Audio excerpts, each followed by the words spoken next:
So we're coming up to the second half of our evening, which is a Q&A with Dr. Akil and Michelle Tam. And we have the questions here. And then we have a few little surprises that Jeff will tell you about.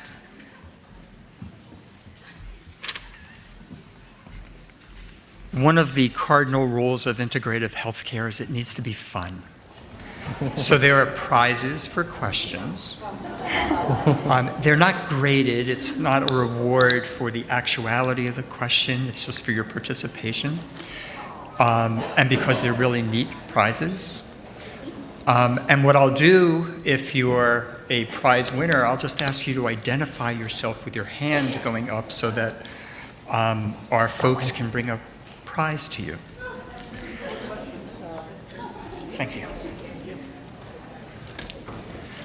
Let me begin by introducing Michelle. Michelle Tam is a New York Times best-selling author.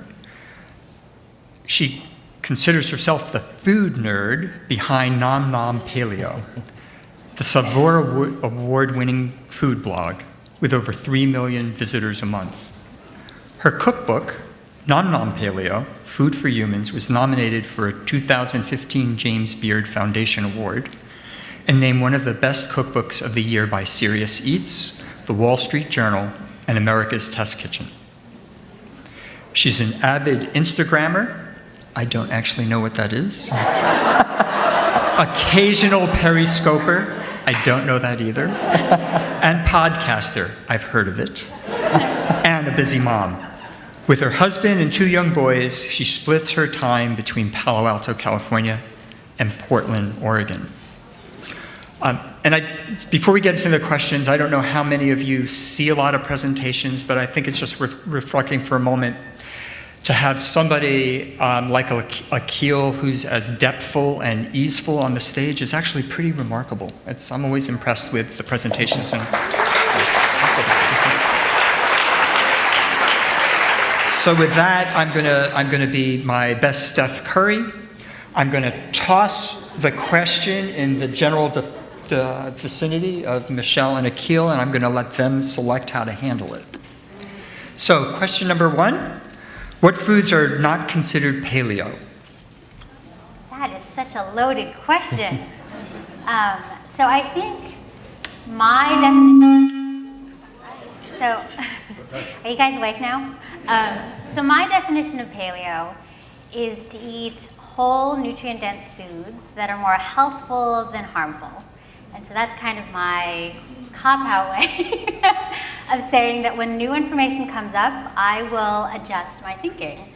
But I think most people think of paleo diet as eating tons of fruits and vegetables, well-raised animals that aren't, factory farmed, healthy fats, and avoiding things that are generally considered not as good for you, like processed foods, most things that come in a box. Grains, people are like, oh, whole grains. And I was like that too. When I first heard about the paleo diet and I heard that whole grains were not allowed, I thought that was bananas, because I was a soy-eating vegetarian who ate a lot of whole grains, but I felt terrible. So that's kind of generally what it is, but in my real life, I also eat some white rice now and again, even though it's a grain. But my people have been eating it for thousands of years. And I feel better when I eat it. But I think that's the whole thing. You just have to figure out what works for you and what makes you feel better. And you just know which foods make you feel better and which ones don't. And you are making a mindful choice as to which items you are eating. Because there will be times when I will eat something that I know is not that good for me, but I know that in that moment it's worth it, and I will deal with whatever afterwards. But a lot of times I choose not to eat those things because I would rather feel better and be able to, play with my kids and hang out with my friends and family and not be, hanging out in the bathroom. Yeah, I completely agree. I think within the paleo community, there's sometimes a tendency to be rigid. to really be strict with definitions. Is this paleo? Is it not paleo? And that's my whole approach with the book, is to expand the conception of what could be paleo. So for example, certain grains, white rice, I think is completely fine for a lot of people. And in fact, a lot of gluten-free grains I recommend for a lot of my patients. Same with legumes. Often people are very rigid and say that's definitely not paleo. But in fact, if they're properly soaked and prepared, and the way traditional cultures prepared them, I think legumes could often be very nutritious. They're incredible good sources of protein. And so I think, I also think following the 90-10 rule is helpful, where 90% of the time you're sticking to your diet, but 10% of the time you can have a treat or eat something that's completely different just for the pleasure of it and for the experience. So I think having flexibility is very important.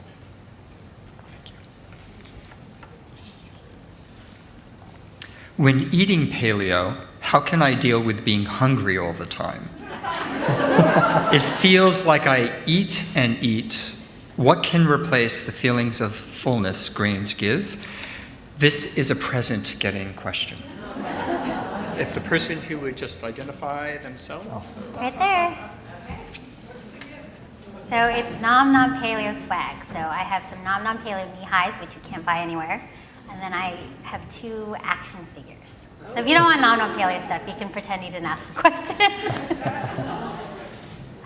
So that is a great question, because I remember when I first turned paleo, I was hungry all the time.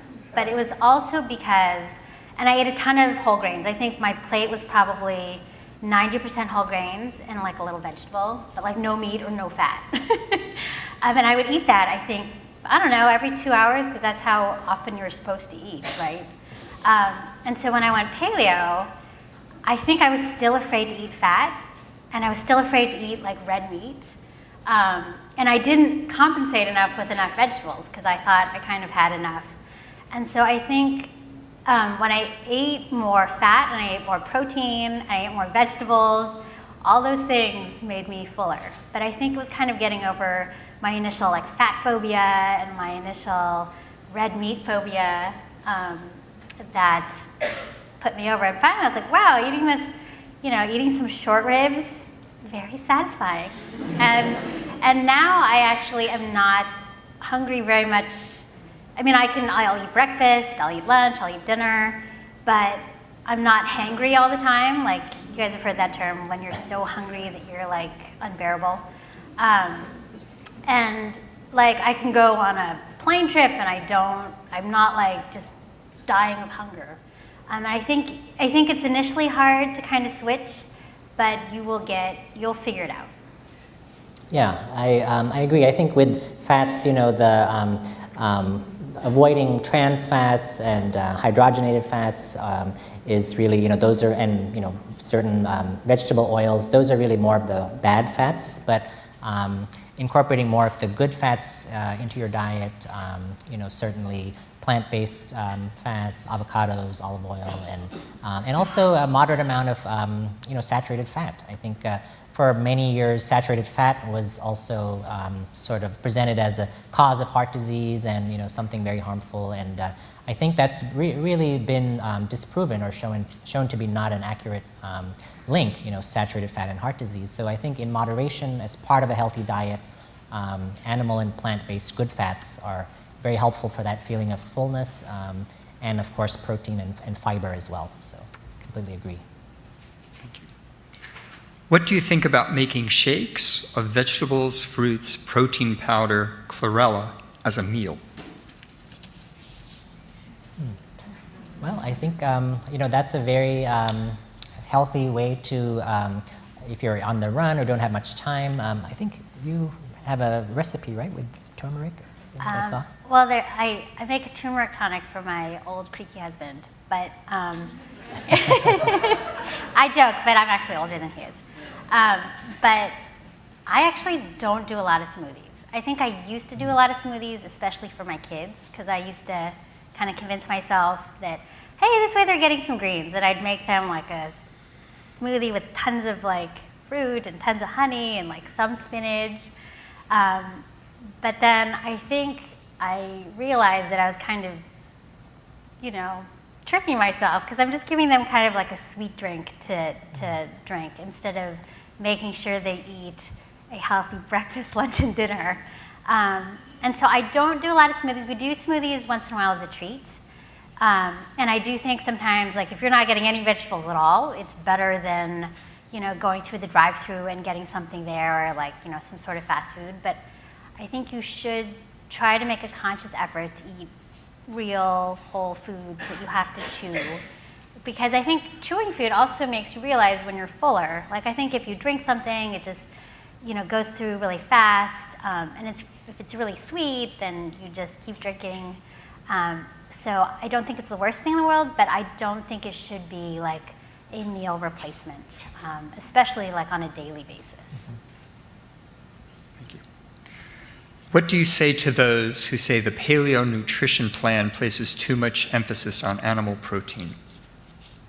Well, I think that's a very common criticism of paleo, and I definitely believe that paleo is a plant-based diet and should be, and the majority of your plate should be vegetables, no matter what else you're eating. And also within Ayurveda, there's a lot of room for vegetarians and vegans, because when people hear about the book, they often tell me, well, half of India is vegetarian. What are you doing recommending a paleo diet? Because they think I'm talking about just eating meat and vegetables, which I'm not. So in Ayurveda, the need for animal protein is actually individualized according to body types. So for example, somebody with a vata or wind body type is recommended to have more animal protein, and somebody with, for example, a kapha or earth body type is often they would do well without meat and even on a vegan diet without dairy products. So I think my view is that it should be a plant-based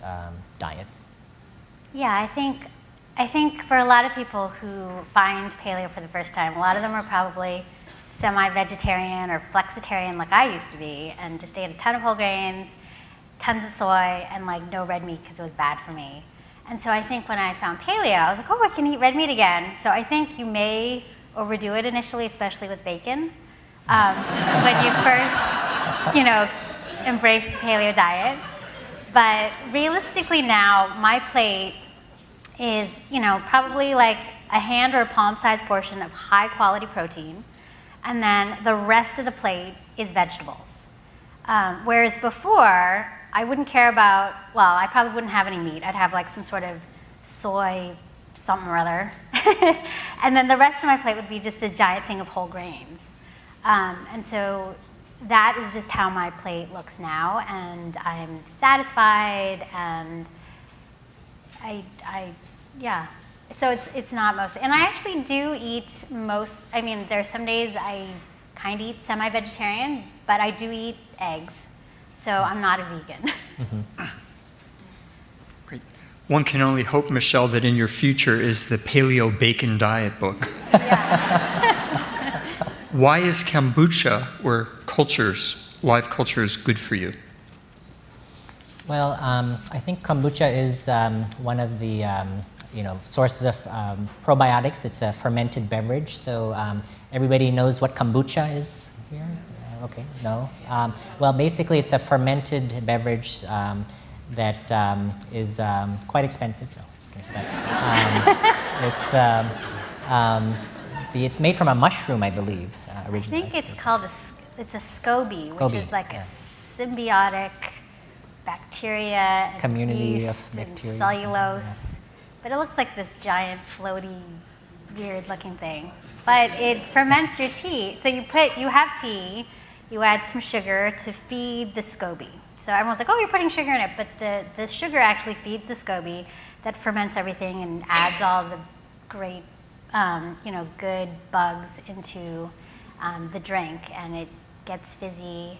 And you can make it yourself, or you can pay $5 at the store, which is what I do. But I think that kombucha is great. But I remember going to a talk with Sandor Katz. Do you guys know Sandor Katz? He's like the father of wild fermentation. And if you're interested in DIY fermentation, like Sandor Katz has the 2 books that are all about it. But he did a talk, and he was basically saying, like, everyone's obsessed with kombucha, But really, it's just like a sweet tea, which is good. Like if you don't have any fermented foods at all, it's good. Kombucha is a good start, but you should incorporate, different types of fermented foods in your diet. Like you can have sauerkraut, you can have kombucha, you can have kimchi. If you do dairy, you can do some sort of, yogurt. But I think this whole idea that, making sure you have a diverse and healthy microbiome or, good gut bacteria is really, really important. And I think it's really fascinating. And it's something that I didn't really pay attention to until recently, and I think it's really important. Mm-hmm. Thank you. The second prize winning question. Do you have tips on buying vegetables and fruits as inexpensively as possible? Buying organic and or fresh is not cheap. Tips appreciated. P.S. Love the Nom Nom Paleo book. Oh yeah, this person has to get a prize. So if you'd raise your hand. Back. Okay, so in terms of, I think you should always try to buy in season, and you can do that at the farmer's market. You don't have to buy organic if you kind of stick with the clean 15, and you can Google that, and it tells you the top 15 vegetables that they naturally don't use a lot of pesticide, either because they're like fast growing, like asparagus, like they grow so quick that you don't need pesticide, or I think like they have like a hard outer shell that you don't eat or something like that. Right. So I think look up the clean 15, and then there's also a dirty dozen that you should try to get organic if you can, because those ones notoriously use a ton of pesticides. But you can join something called a CSA, or community-sponsored agriculture. And that's where a local farmer, like you buy into a season of vegetables from a farmer, and they deliver a box of whatever they're growing, like once a week or once a month. And it's normally a really great deal. It's super fresh, and you're supporting your local farmer. So that's another way. Frozen vegetables are great. That's inexpensive. You don't have to wash them or cut them. You just throw them in, so you have no excuse not to eat vegetables. So those are kind of my top tips. Mm-hmm. Yeah, I would agree. Definitely, farmers markets, CSAs, working with the farmer, and also with frozen vegetables. In general, when they've looked at studies about nutritional content, mostly nutrients are pretty well preserved with freezing. So that is an option. Certainly, I wouldn't consume all of the vegetables frozen, but compared to canned vegetables, I think frozen vegetables are a superior option. As unfortunately so much food is depleted, what are your thoughts on supplementing with high-quality sprouted grain protein powders? Well, I mean, I think there is a place for protein powder of different kinds. Whey protein if you tolerate dairy, or vegan protein powders. But again, I would echo what Michelle said in that I think you should be mostly eating foods that you chew, and I think protein powder should not be a regular, like every single day or twice a day source of food. I think whole protein sources, vegetable and plant and legumes are probably preferable to using protein powder in excess. There's a role for that if you're, an athlete or exercising a great deal, or making smoothies occasionally, but I wouldn't rely too much on protein powders as well. Can you give examples of favorite recipes that incorporate nutrient-dense spices?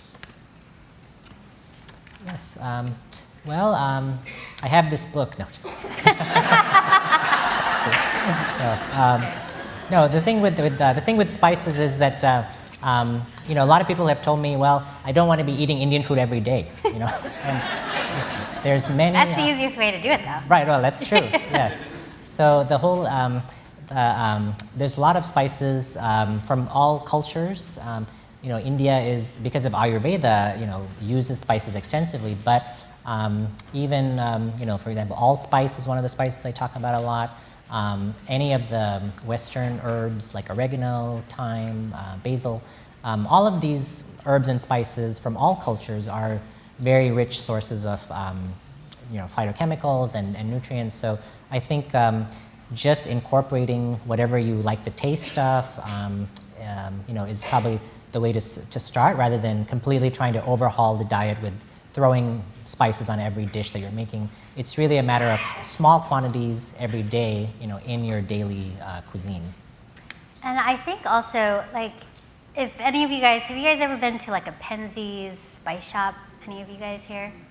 So you guys should go search one out. Those places are pretty cool because it's a spice shop that has like tons and tons of different spices, and they have jars where you can smell every single spice blend. What's it called? Penzies, and they have an online shop. And I think if you sign up to be on their newsletter, you get like a free thing every week or every month. So that's why I subscribe. But yeah, Rainbow Grocery has an awesome spice selection. But I think it's basically just find a spice blend you like. Like, that's what I do. I have some backup spice blends because I make what I call garbage stir fry a lot, which sounds awful, but it's actually pretty tasty and my kids will eat it. But basically it's like I'll get some sort of protein, either like ground beef or chicken or whatever, or shrimp, and then I will do some minced garlic and onion and shallots, and then I'll just sprinkle on whatever spice blend I have. And that's like easy peasy and delicious, and it's nutrient dense, and it's not boring, because if you just season something with just like salt and pepper, like it tastes okay, but it also isn't exciting. And I think it's really, I think people forget that cooking isn't something that you should just choose to do as like a hobby. Like, it's like brushing your teeth. It's a really important skill to ensure that you eat healthy food and you feed healthy food to your family. And so I think my whole thing is just finding like shortcuts to deliciousness and health. And I think buying spice blends, making your own spice blends, but just find one you like, and just that is your emergency seasoning. I have one called Magic Mushroom Powder on my blog and in my cookbook. I put it on everything, but basically it's dried porcini mushrooms that I buy at Costco. You like pulverize them in a food processor. I add some kosher salt, some thyme, some red chili pepper flakes, and you can doctor it however you want. And then I use that in place of salt, and it's delicious. Thanks. Another spice question. Is taking concentrated curcumin recommended over just using turmeric in cooking?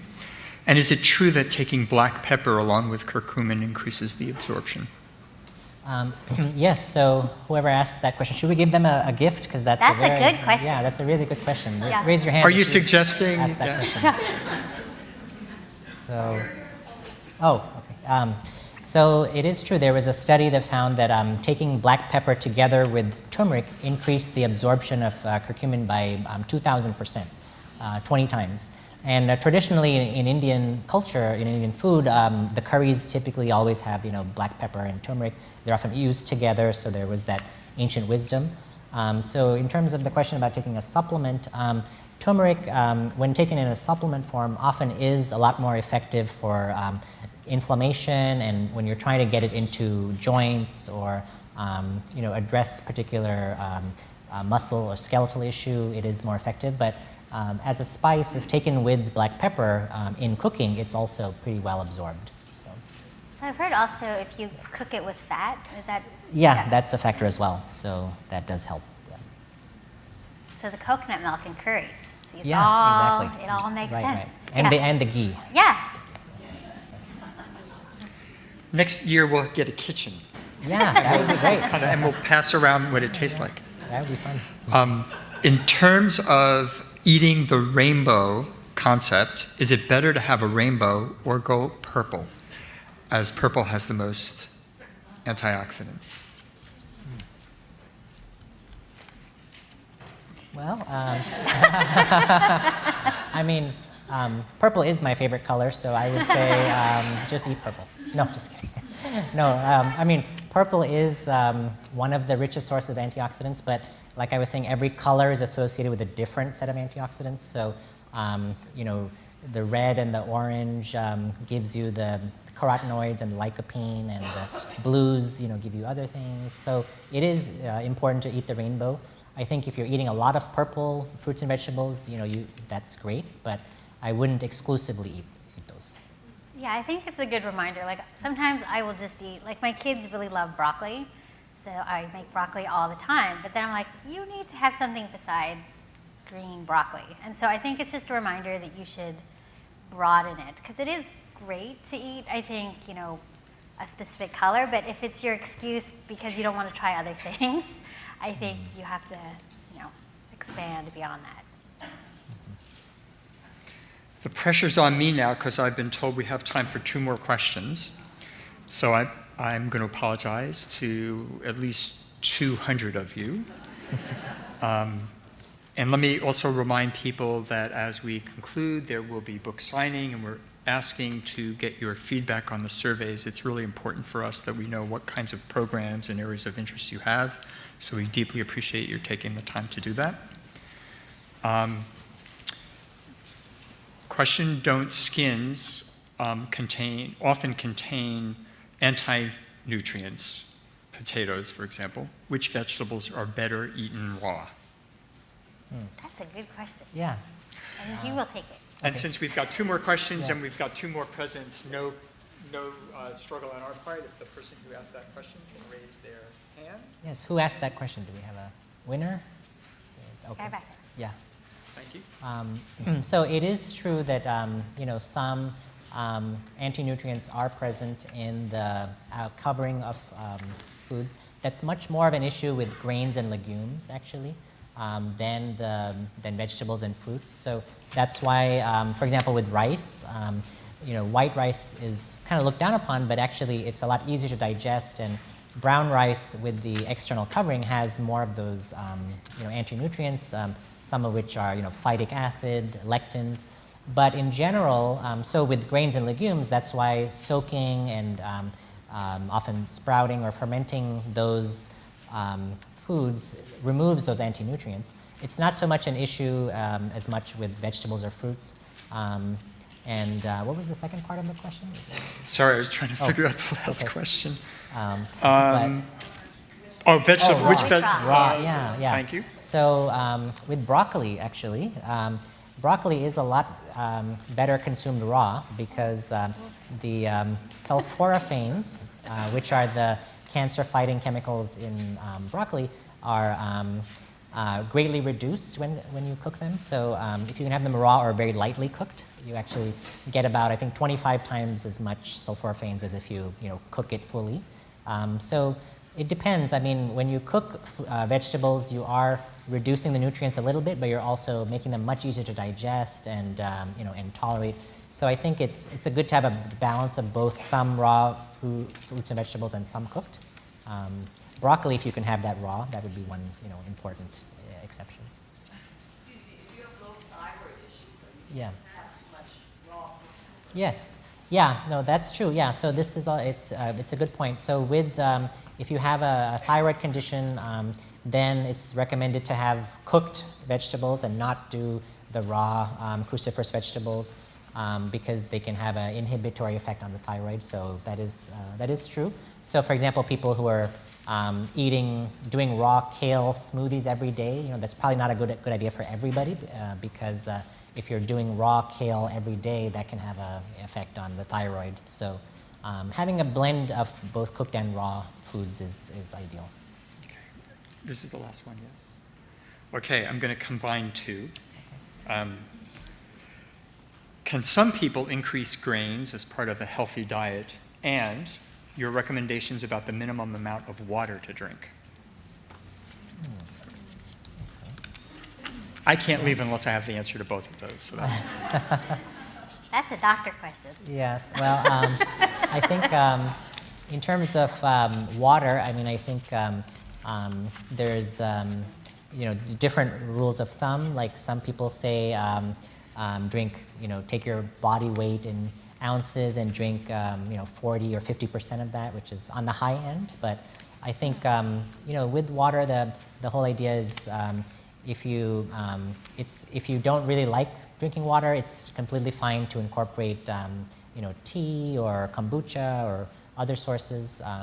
It's a matter of just getting fluids, and everything that you eat and drink, counts for that. So that's what I would say about the water question. Thank you. So again, a reminder about filling out the surveys. There will be book signing in the lobby. And to the person who asked the question, Dr. Palanasamy, can we all come to your house for dinner? The answer is yes. We've got the address, and we'll see you Saturday night. Yes. Thank you very much. Come over.